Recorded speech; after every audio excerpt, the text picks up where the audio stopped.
She accidentally knocked over a box of frozen meat without realizing that her boss had closed the freezer door behind her. The two sounds overlapped perfectly. The boss assumed no one was inside, while Millie focused on putting the meat back into the crate. It wasn't until the elevator gate slammed shut that she sensed something was wrong. She hurried to turn on the emergency light and shouted for help, but the boss had already locked the power switch and left on the elevator. Millie took off her backpack and rummaged through it frantically. Her heart sank. Her phone was still outside the door. She slammed herself against the freezer door, but it didn't budge at all. As the cold air continued to spread, Millie began shivering uncontrollably. She pulled a cart back a few steps and charged straight at the door. But the impact did nothing to help, and instead left her hands swollen and numb from the cold. Unwilling to give up, she blew warm air onto her palms, gripped the handle tightly, stood on her tiptoes, and rammed the door again. Time slowly slipped by. Frostbite began forming on her face, and her ears turned a deep purple. Her father anxiously kept calling, but no one answered. To keep her blood circulating, she rubbed her hands together non-stop. While moving, she felt something in her pocket,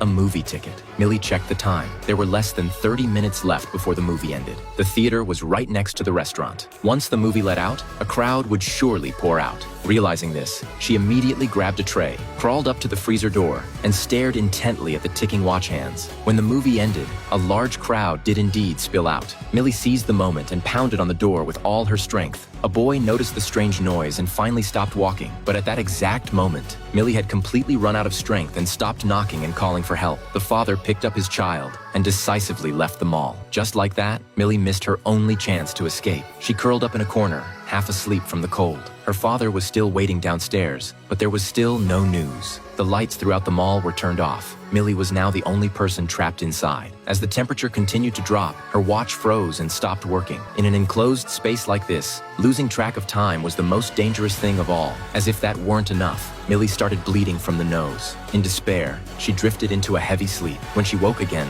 her fingers were stiff, and the temperature had fallen to minus 16 degrees Celsius. She dumped everything out of her backpack, even trying to make use of her thin underclothes. She tore the fabric into strips, pulled over a cart, grabbed some tape, and fashioned a crude insulated glove to keep her limbs from freezing solid. Staring at the ventilation fan blasting icy air, Millie dumped out the frozen meat, tore off a piece of cardboard, and reinforced it with tape. She climbed up a ladder and blocked one of the air vents. Using the same method, she prepared to block the second one. But just as she was about to succeed, the cardboard on the right was blown away. As she tried to secure it again, a powerful gust from the fan knocked her off balance.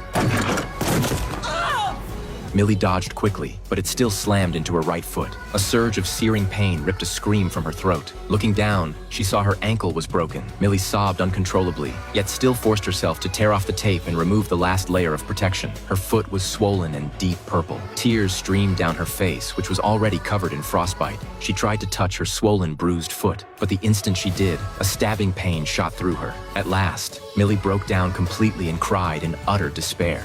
Millie wedged her foot into the gap of a storage rack, slowly patted it with cardboard, then twisted with all her strength. The pain of resetting the bone knocked her unconscious instantly. When she woke up again, a small mouse had appeared beside her. She gently stroked the tiny creature, and somehow, it brought her a bit of comfort. She wrapped her injured foot tightly with tape once more, then reinforced it little by little with cardboard. Grimacing through the pain, she forced herself to stand, tested a few steps, and managed to walk, barely. What she needed most now was energy. Inside the freezer, there were only frozen fries and chicken hard as rock. Just then, the little mouse seemed to guide her to a chocolate pie. The pie was still frozen solid, but it could at least give her some strength. She broke off a piece and offered it to the mouse. When it didn't eat, she held the pie to her mouth and breathed warm air onto it, trying to soften it. After all, they were fighting to survive together now. After eating, Millie snapped off a metal rod with effort. Holding the rod, she pried at the fan's protective cover again and again, then stabbed hard at it. Finally, she aimed straight at the fan and threw her entire body into it, but she was thrown backward, completely unable to stop the fan. If this continued, death was the only outcome. Meanwhile, Millie's father sensed something was wrong. His daughter had never come home this late before. He questioned her co-workers and manager, but everyone said she had clocked out long ago. He rushed to the police, but the dismissive officers barely took him seriously. Back in the freezer, Millie placed the mouse into her backpack, trying to keep it warm. That's when she felt something inside, a lighter. She quickly lit a piece of paper. The frost on the walls began to melt, and the temperature inside seemed to rise slightly. But before she could feel relief, thick smoke made her cough violently. The freezer had no ventilation at all. She had to extinguish the fire immediately. Yet the melted frost marks left on the scorched cardboard gave her an idea. By now, she had been trapped inside for 3 hours. Millie decided to build a crude insulated ice shelter to preserve warmth. Once it was finished, she placed the mouse inside first, then crawled in backward herself and sealed the entrance. Finally, she flicked the lighter again, hoping to stay warm. But before long, the lighter ran out of fuel. Only then did she realize the mouse, who had slipped out earlier, had frozen solid. She tried to climb out, but her arm was frozen firmly to the ice. Clenching her teeth, she tore herself free, ripping her skin loose by force. Staring at the mouse's lifeless body,